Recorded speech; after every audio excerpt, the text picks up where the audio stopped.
Good morning everyone, welcome to Keep Rising. मैं गरिमा सिंह।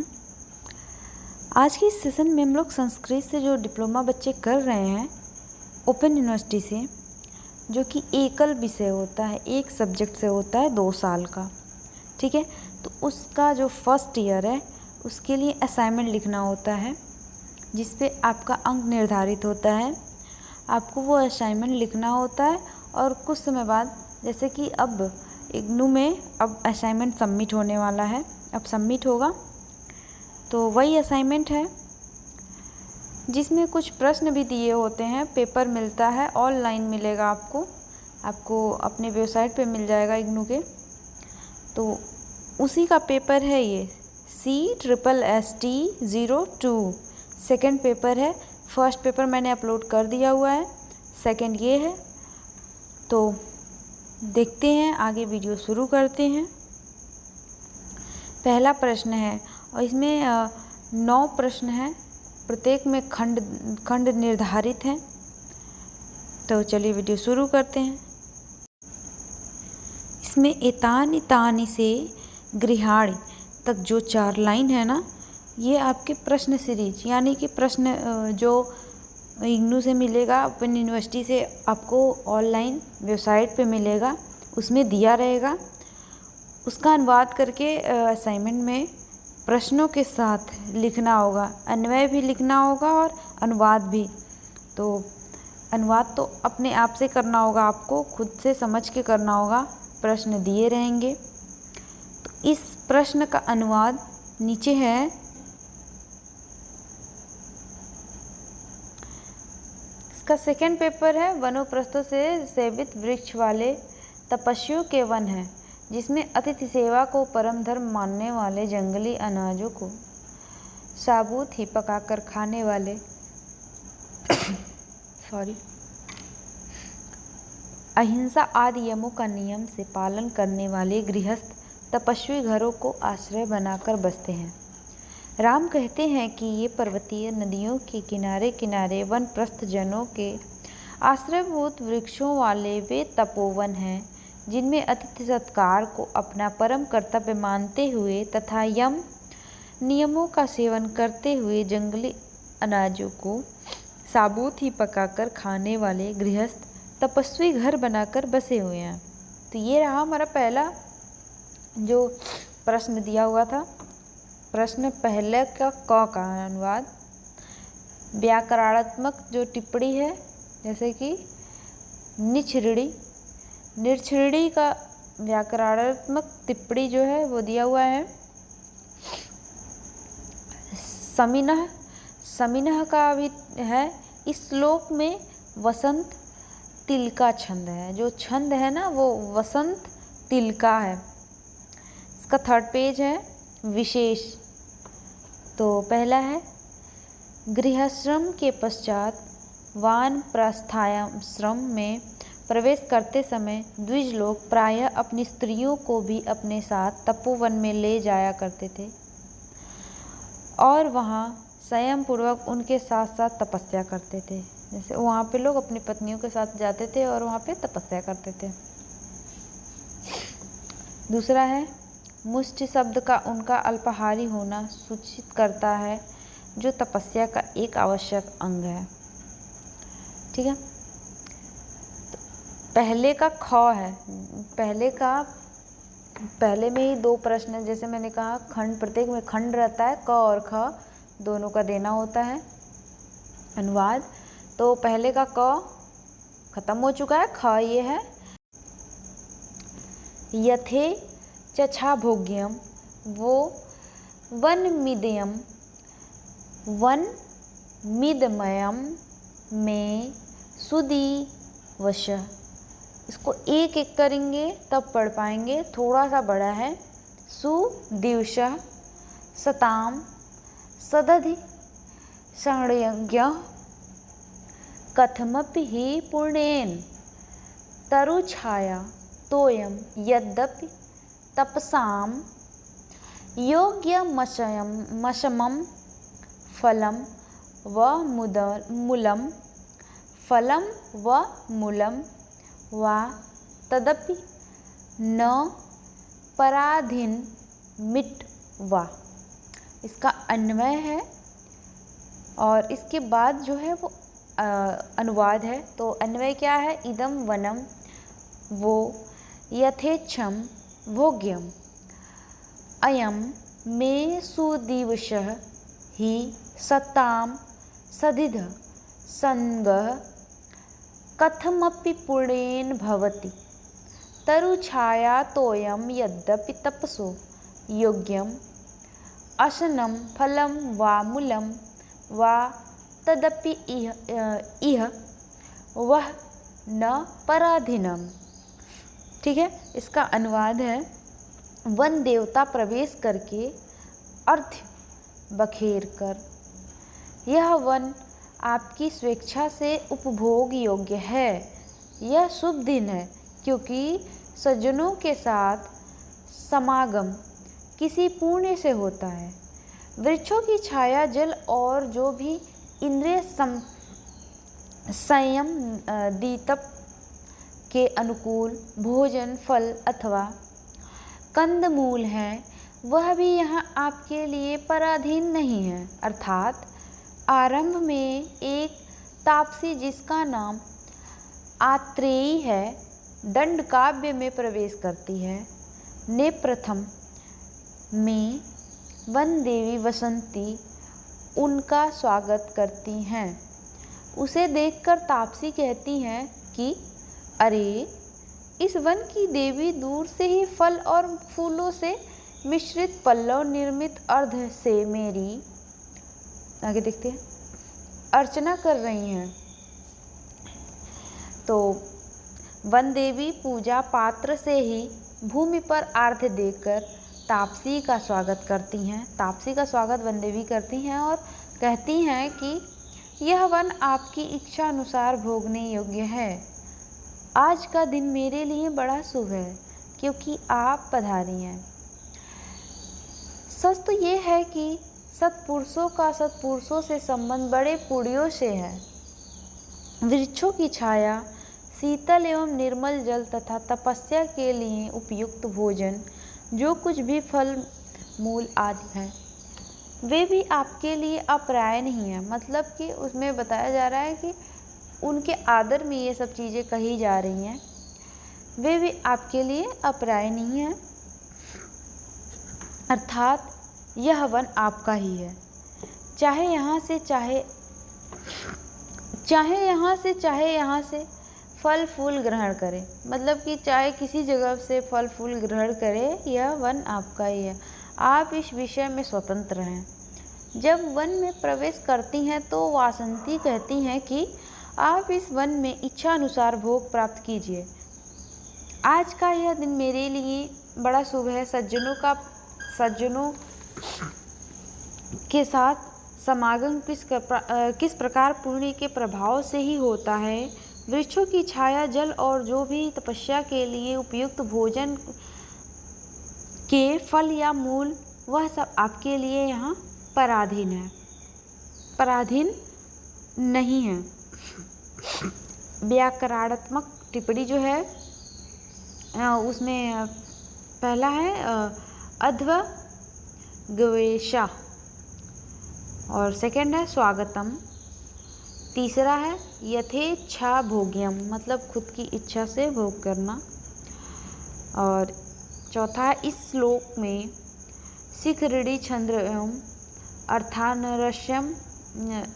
अर्थानरस्यास अलंकार है। अलंकार जो है अर्थानरस्यास अलंकार है और छंद्र शिखरिणी छंद्र है।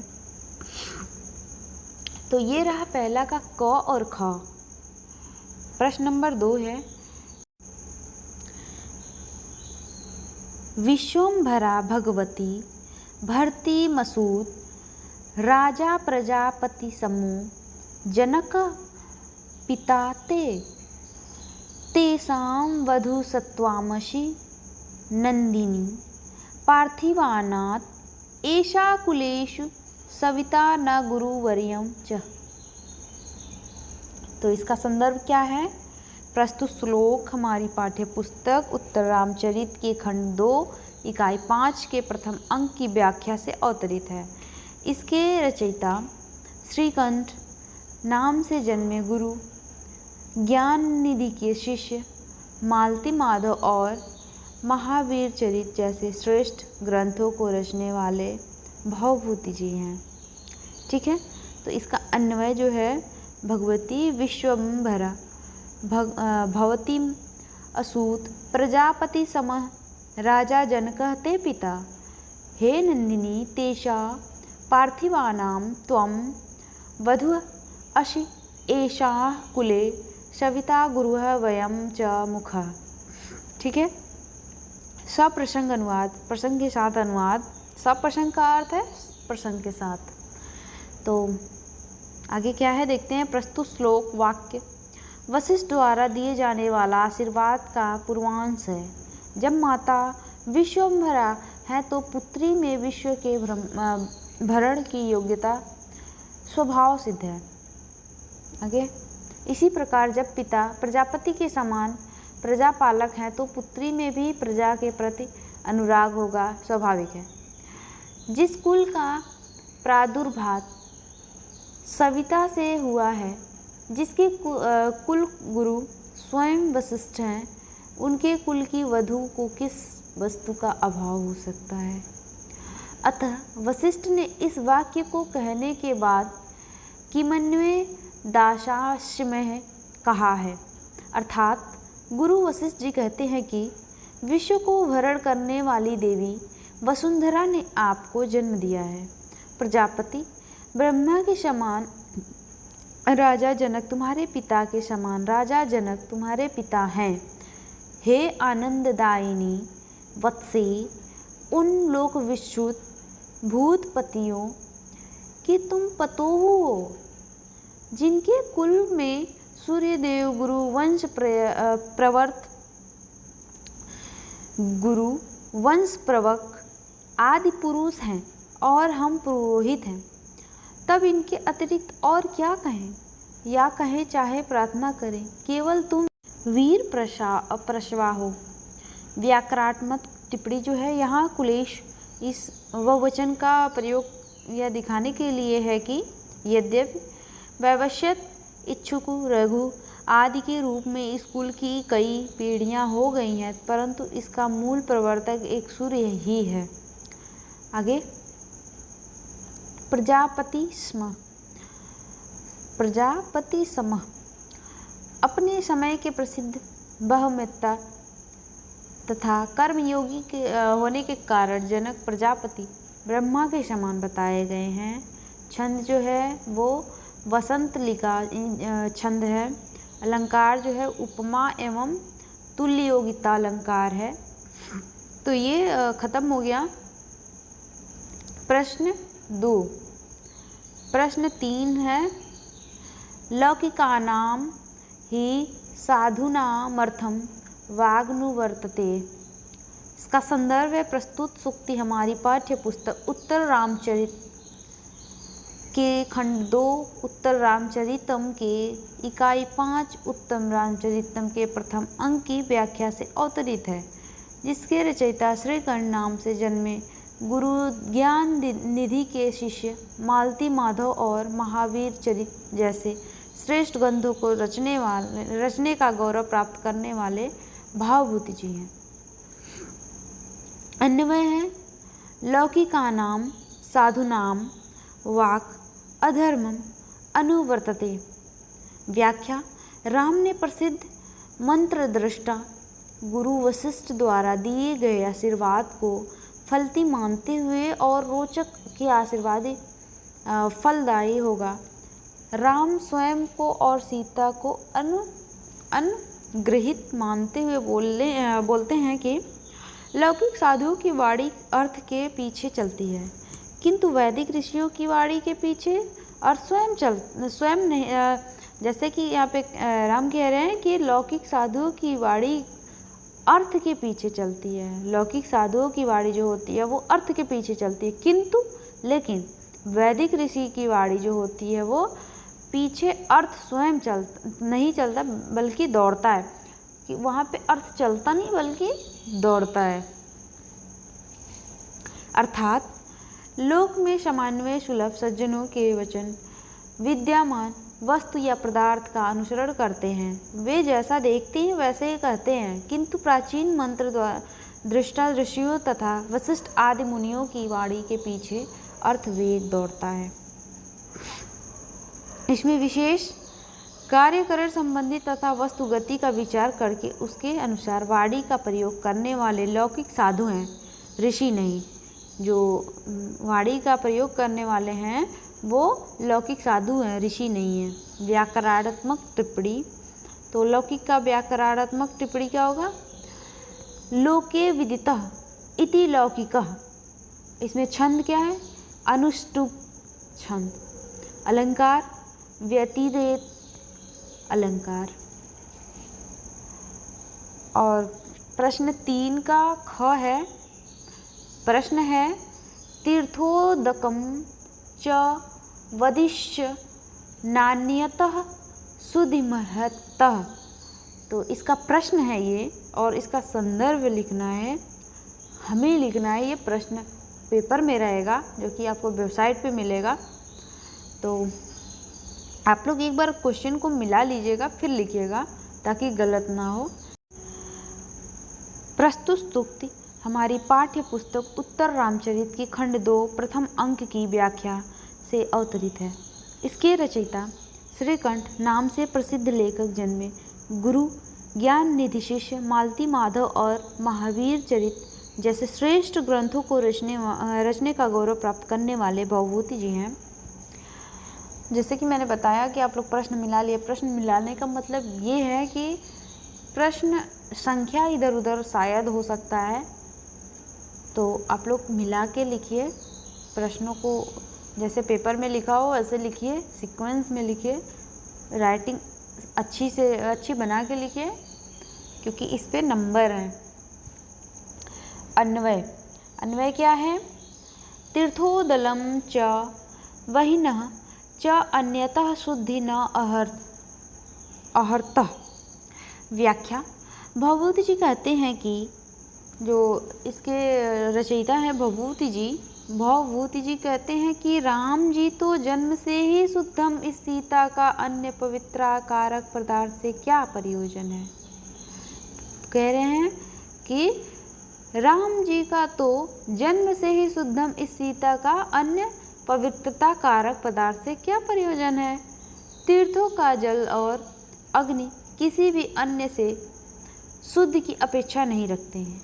यज्ञ भूमि से उत्पन्न हे देवी, प्रसन्न हो जाएं आप, यह तुम्हारा जीवन प्रयत्न रहने वाला अपवाद है। अर्थात माता सीता अपने जन्म से ही पवित्र देव यज्ञ से उत्पन्न अयोनिजा को अन्य साधनों की क्या आवश्यकता है। विसर्ग शुद्ध वस्तु अन्य पदार्थों से शुद्ध करना उचित नहीं। जैसे हरिद्वार, जगन्नाथ जी, गया आदि में पवित्र नदियों का जल, गंगा आदि और अग्नि, ये दोनों अन्य किसी शोधक पदार्थ से शुद्ध योग्य नहीं है। पावयंती इति पावनननी, जो दूसरों को पवित्र करने में स्वयं सक्षम पदार्थ है, वे परम पावन कहलाते हैं। गंगा जल और अग्नि तो सदा स्वतः शुद्ध होता है। इनके कहने का मतलब है आप तो अग्नि और जल जो है वो तो वैसे ही शुद्ध होता है, तो इससे जो जन्मी है वो तो और भी पावन होंगे। सीता तो उत्पत्ति से ही परिपुता है, ये अयोकंजा है, इनका जन्म यज्ञ भूमि से हुआ था, ये निष्पाप है, इनकी शुद्धि किसी भी पदार्थांतर से संभव नहीं है। सीता तीर्थोदक तथा अग्नि के समान स्वतः सदा के लिए शुद्ध है। सीता तो स्वयं ही शुद्ध हैं, इनको किसी पदार्थ से शुद्ध करने की आवश्यकता नहीं है। इनके कहने का अर्थ ये है। तो व्याकरणात्मक टिप्पणी क्या है? पहला, तीर्थोदकम, तीर्थ जल एवं तीर्थोदकम सा। तो दूसरा अलंकार जो है वो दृष्टांत अलंकार है। छंद जो है वो अनुष्टुप छंद है। आगे देखते हैं प्रश्न संख्या 4, अनुप्रास अलंकार। क है अनुप्रास अलंकार।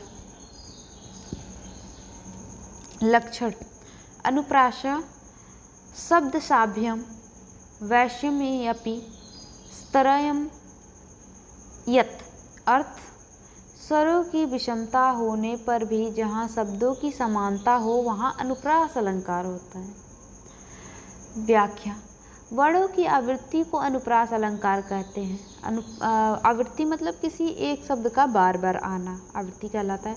किसी वर्णों का एक से अधिक बार आना आवृत्ति है। आचार्य विश्वनाथ के अनुसार यहाँ पर स्वरों की विषमता होने पर भी शब्दों व्यंजनों में समानता हो उसे अनुप्रास अलंकार कहते हैं। इसका उदाहरण दिया हुआ है, संस्कृत में है और व्याख्या जो किया हुआ है वो हिंदी में है। आगे देखते हैं टिप्पणी इसमें क्या है। यहाँ प्रथम चरण में जज्यम, ज आधा ज और पूरा ज, ज्यम। द्वितीय चरण में रो, तृतीय चरण में ndम एवं म का चतुर्थ चरण में ndम तथा दिसी का आवृत्ति होने से अनुप्रास अलंकार है। तो जो पीछे उदाहरण है ना उसमें ये शब्द की आवृत्ति बार बार हुई है इसलिए ये अनुप्रास अलंकार है। और इसमें का ख है, इसी प्रश्न का ख है श्लेष अलंकार। श्लेष अलंकार का लक्षण दिया हुआ है, संस्कृत में है। और श्लिष्टेह पदैर नेकार्थमी धाने, श्लेष दुष्यते, अर्थ शिष्ट पदों द्वारा अनेक अर्थों का अभिधान होने पर शब्द श्लेष अलंकार होता है। श्लिष्ट जो है, श्लिष्ट पदों द्वारा अनेक अर्थों का अभिधान होने पर शब्द श्लेष अलंकार होता है। व्याख्या में समझते हैं, जब कोई शब्द प्रयोग करने पर अनेक अर्थ प्रकट करता है, कोई शब्द है उसका अर्थ अलग अलग है, अनेक शब्द प्रकट कर रहा है, अर्थ प्रकट कर रहा है, तो वहाँ श्लेष अलंकार होता है। अर्थात श्लेष युक्त पदों से जब अलग अलग अर्थों कथन हो तो वहाँ श्लेष अलंकार होता है। यह वर्ण श्लेष, पद श्लेष, विभक्त श्लेष, लिट श्लेष, प्रकृति श्लेष, प्रत्यय श्लेष, वचन श्लेष, भाषा श्लेष के भेद से 8 प्रकार का होता है। ठीक है, आगे देखते हैं उदाहरण है और इसी के आगे प्रश्न संख्या 5 है। प्रश्न संख्या 5 का क उपेंद्र वर्जा छंद, तो इसका लक्षण है और उदाहरण के साथ यहाँ पे है, आप लोग देख सकते हैं। और इसी का जो 1, 2 उदाहरण 1 में 4 लाइन है, उदाहरण 2 में 4 लाइन है, 2 लाइन इधर है, 2 लाइन इस पेज में है। और ख है प्रश्न संख्या कौन सा, प्रश्न संख्या 5 का ख है मालिनी छंद। मालिनी छंद में लक्षण है और उदाहरण के साथ टिप्पणी है इसमें। और प्रश्न संख्या 6 है, क्या है, महाकवि भवभूति के व्यक्तित्व का परिचय। महाकवि भवभूति जो जिनके बारे में लोग अभी पढ़ रहे थे, जिनकी रचना को पढ़ रहे थे, उन्हीं के बारे में, उन्हीं के व्यक्तित्व का परिचय है। तो भवभूति संस्कृत साहित्य के जगमगाते हुए रत्न हैं। सौभाग्य का विषय है कि भवभूति ने अपने ग्रंथों में विशेषतः महावीर चरित्र की प्रस्तावना में अपना बहुत थोड़ा परिचय प्रदान किया है। भवभूति के पूर्व दक्षिण देश के पदमपुर नामक नगर में रहते थे। इनका गोत्र कश्यप था। ये कृष्ण यजुर्वेद की तैत्तिरिक शाखा का अध्ययन करने में तत्पर, सोम यज्ञ करने वाले तथा ब्रह्मवादी थे। इस वंश में महाकवि नाम से एक प्रसिद्ध व्यक्ति हुए। इन्हीं महाकवि की 5वीं पीढ़ी में भवभूति का जन्म हुआ। भवभूति ने पितामह का नाम भट्ट गोपाल, पिता का नाम नीलकंठ, माता का नाम अतुकर्णी तथा गुरु का नाम ज्ञान निधि था। वर्तमान काल में भवभूति को कालिदास के समान ही विश्व का एक महान कवि माना जाता है। भवभूति के दाम्पत्य प्रेम का आदर्श बहुत ही पवित्र तथा उच्च है। इनका दाम्पत्य प्रेम वासना शून्य है। इनका दाम्पत्य प्रेम वासना शून्य मानव की अंतः प्रकृति के वर्णन में भी भवभूति ने हृदय के शोक तथा क्षोभ का जितना निषद वर्णन किया है उतना आमोद प्रमोद का नहीं। मतलब कि ये जितना निषद वर्णन किए हैं किसका, शोक तथा क्षोभ का, उतना किसी का नहीं। भवभूति प्रकृति के साथ तादात्म्य अनुभव करते हैं और कृतव्य है इनकी कृतियाँ। तो इसमें पहला है भवभूति के 3 प्रसिद्ध रचनाएं इस समय उपलब्ध हैं। इनके रचनाएं जो हैं जिसमें से 3 रचनाएं उपलब्ध हैं। पहला मालती माधव और दूसरा महावीर चरितम और तीसरा उत्तर रामचरितम, जिसमें से हम लोग तीसरा पढ़ रहे हैं उत्तर रामचरितम। तो मालती माधव यह 10 अंकों का एक विशेष प्रकार का नाटक है। इसमें मालती तथा माधव का प्रेम प्रसंग का बड़े सुंदर ढंग से चित्रण किया गया है। तो इसमें मालती माधव एक साथ नाम है लेकिन वो 2 लोग हैं जिनके बारे में चित्रण किया गया है। महावीर चरितम, इसमें महावीर जी के बारे में यह 7 अंकों का नाटक है। इसमें रामचंद्र जी के राज्याभिषेक तक की घटनाओं का वर्णन है। उत्तर रामचरितम यह भवभूति की पौरातन रचना है। प्रश्न संख्या 7 है जिसका प्रश्न पेपर में दिया, एको रसः करुण एवं। तो इसका अर्थ है ये शास्त्रीय दृष्टि से उत्तर रामचरित नाटक का प्रधान रस करुण रस है। भवभूति स्पष्ट रूप से इसे करुण रस प्रधान नाटक मानते हैं। इनका ही नहीं, वह करुण रस को अन्य रसों का आधारभूत रूप मानते हैं। सर्वत्र रसों की आत्मा के रूप में करुण रस है। करुण रस प्रकृति है और श्रृंगार रस आदि विकृति है। यह ही करुण रस नियमितों के भेदों से भिन्न होता हुआ राम तथा सीता के जीवन की समस्त घटनाओं के मूल में करुण की विद्यमान है। भवभूति को उत्तर रामचरित के करुण रस की ही मान्य है। इसका उसमें स्वयं स्पष्ट एवं अशुद्ध शब्दों के उल्लेख किया है। अतः सब रसों में प्रधान रस करुण रस है। प्रत्येक रसों में जो रस प्रधान है वो करुण रस है। प्रश्न संख्या 8 है जिसका प्रश्न 2 लाइन में दिया गया है किताब में, जिसमें से छंद और अलंकार बताना है। केवल छंद और अलंकार बताना है कि कौन सा इस सेंटेंस में, इस वाक्य में कौन सा छंद है, कौन सा अलंकार है। प्रश्नोत्तर संख्या 9, तो इसमें अलंकार के बारे में बताना है। तो अलंकार का सामान्य अर्थ क्या होता है? आभूषण अर्थात सजना। इसका अर्थ होता है जो सुशोभित करे वह अलंकार होता है। शब्द की शोभा बढ़ाने वाले को अलंकार कहते हैं। और इसमें दिया है अलंकरोत इति अलंकार, जो आभूषण रूप होता है वह अलंकार है। अलंकार का वर्गीकरण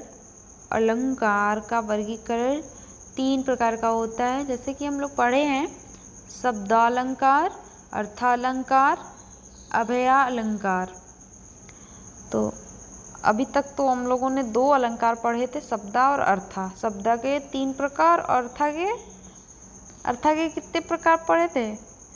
तो इसमें अर्था के 6 प्रकार हैं, जिसमें तीसरा उभयालंकार है। शब्दालंकार का 3 प्रकार है, जिसमें पहला है अनुप्रास अलंकार, यमक अलंकार और श्लेष अलंकार। अर्थालंकार का उपमा, रूपक, उत्प्रेक्षा, संदेह, भ्रांतिमान, अतिशयोक्ति। ठीक है, ये 6 अलंकार हैं अर्थालंकार के। अब अभयालंकार का जो है संश्लिष्ट और संकट, ये 2 प्रकार के होते हैं, संश्लिष्ट और संकट। तो ये है अलंकार का वर्गीकरण संस्कृत में। आपको वीडियो कैसा लगा कमेंट करके बताइए। वीडियो को लाइक करिए, चैनल को सब्सक्राइब करिए। पूरा वीडियो देखने के लिए थैंक यू।